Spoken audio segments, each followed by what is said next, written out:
প্ৰকৃতিৰ পৰিৱেশেই ইমান ধুনীয়া মানে সুন্দৰ আমাৰ অসমখন সঁচাকৈ সোণগুটিৰ দেশ।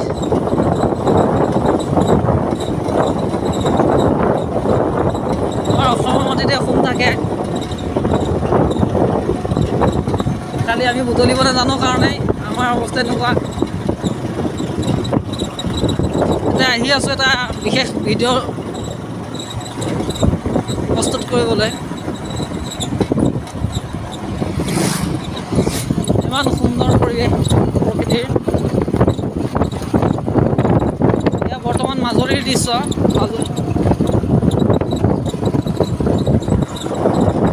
এখন কি নহয় কয়, এখন মিৰিজান কয়, শিঙিজান।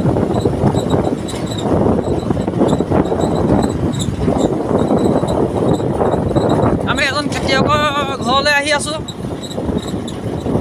কেনেকৈ সেইজনে সোণ বুটলে আমাৰ এই সোণতলিৰ পৰা, তাকে দেখুৱাবৰ কাৰণে আহি আছোঁ।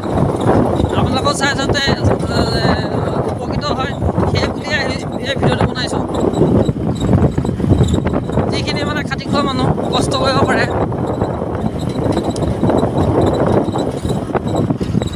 এয়া সুন্দৰ এই সৰিয়হ।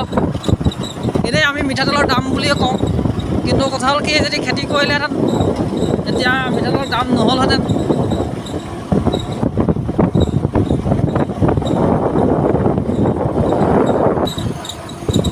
এয়া বিঘা সৰিয়হ খেতি আমি চাম। ৰাস্তাতে আহি আছোঁ, ইয়াত আহিছে হালধীয়া ফুলিব ধৰিছে।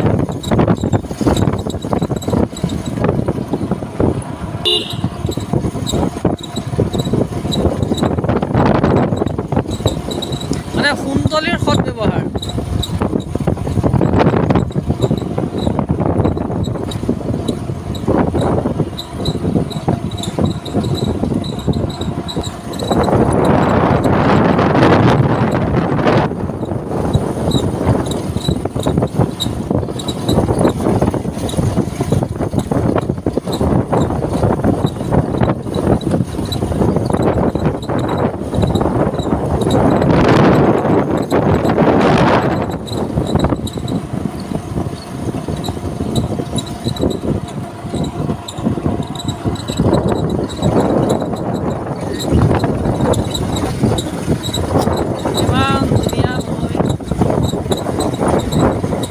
কাষে সৰিয়হৰ দৰা খেতি, সৰিয়হৰ খেতি।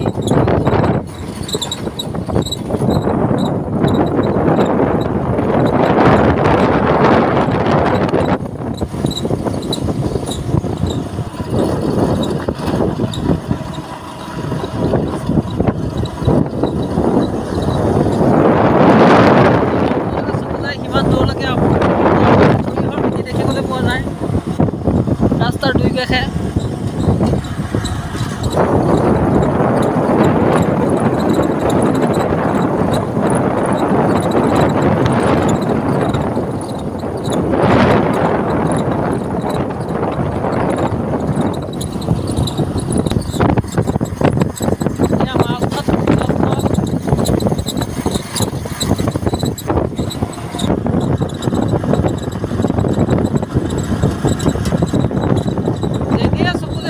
সৰিয়হ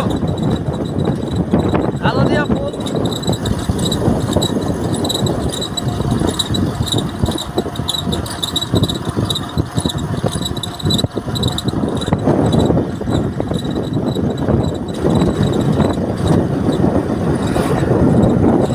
এতিয়া আমি আহি পেলাই লখিমপুৰ ডিষ্ট্ৰিক্টত সোমালোহি। মাজুলী পাৰ হৈ আহিলোঁ, কাৰণ সোণাই চাপৰি বুলি কয়।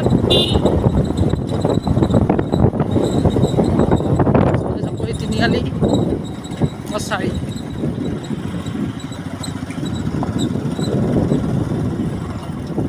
সোণাৰী চাপৰি।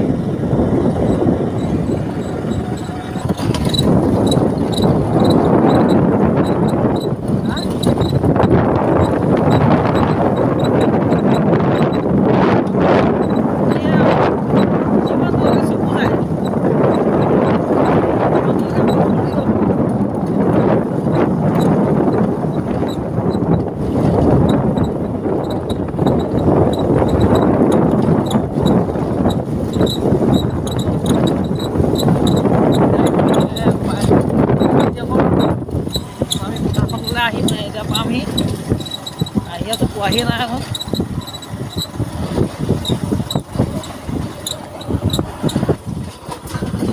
যেনিবা সুৰংগতহে সোমাইছোঁ যেনিবা এনেকুৱা লাগিছে হয়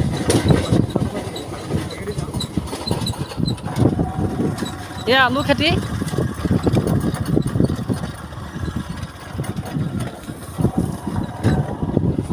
একদম জাক্কাছ পথাৰত বাইক চলাই দিছে যাওঁ ৱাহ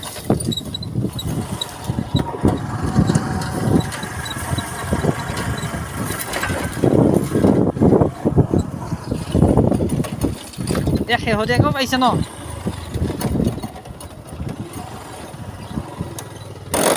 এই ৰ'ব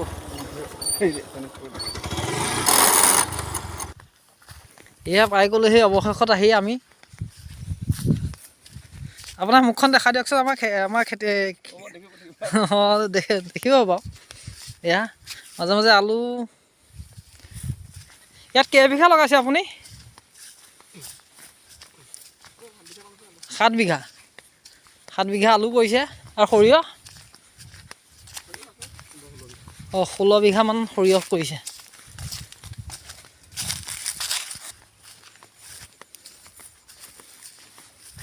ইয়াত মাছ ধৰিছে ইয়াতে পুখুৰীত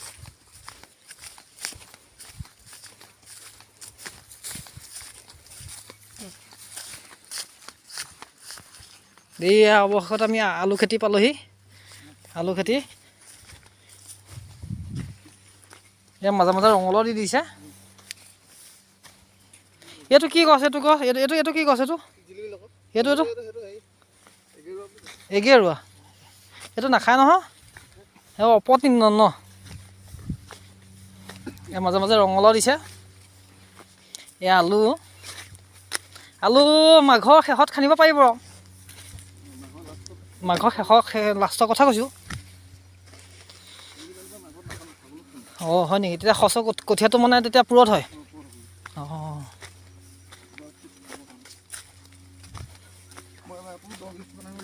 অঁ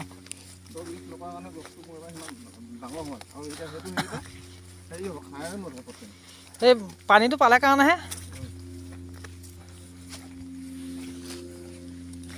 এতিয়া আমি আলু মাজে মাজে আহি আছোঁ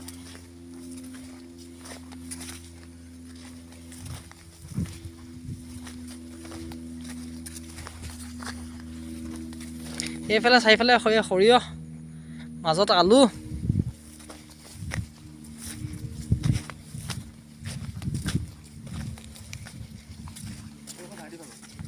অঁ এইটো ইণ্টাৰভিউ মাৰিছে ন এইটো মানে পাততে ধৰা পৰিছে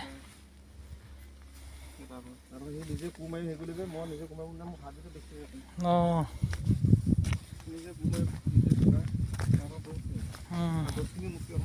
শকত খালি এই বস্তুটোহে হা অ'কে ন আলু ফুল ধৰিলে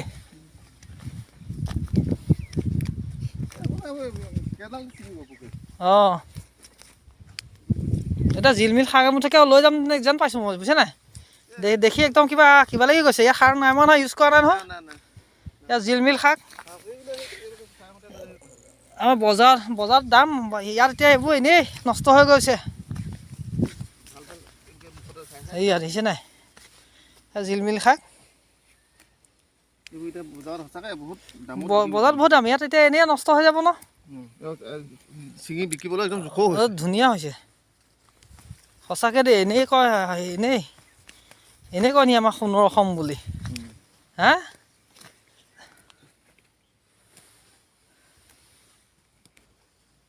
সঁচাকৈ দেই অসম আমাৰ ৰূপহী গুণৰো নাই শেষ ভাৰতৰে পূৰ্ব দিশৰ সূৰ্য উঠা দেশ হা অঁ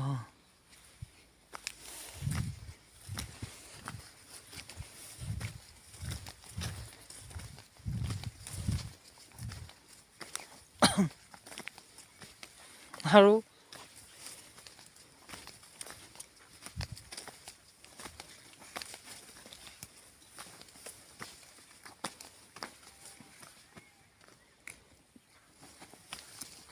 ইয়াত সাৰ ইউজ মানে ৰাসায়নিক সাৰ ইউজ কৰাহেঁতেন আৰু হ'লহেঁতেন ন হয় নাই বাৰু এইটো ৰাসায়নিক সাৰ এমুঠিও ইউজ কৰা নাই সৰিয়হটো নাই দিয়াতো সৰিয়হ দিছে অঁ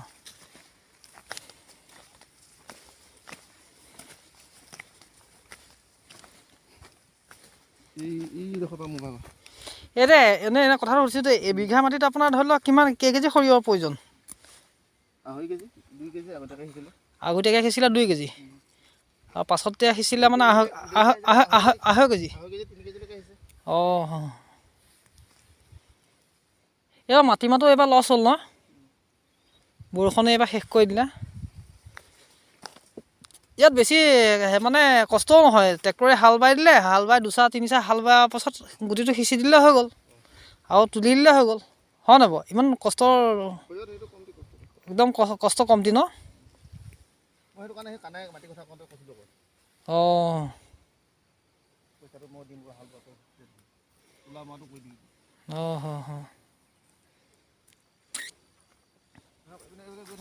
অঁ ব'লক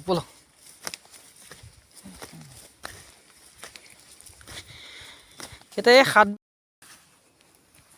আৰু এয়া মই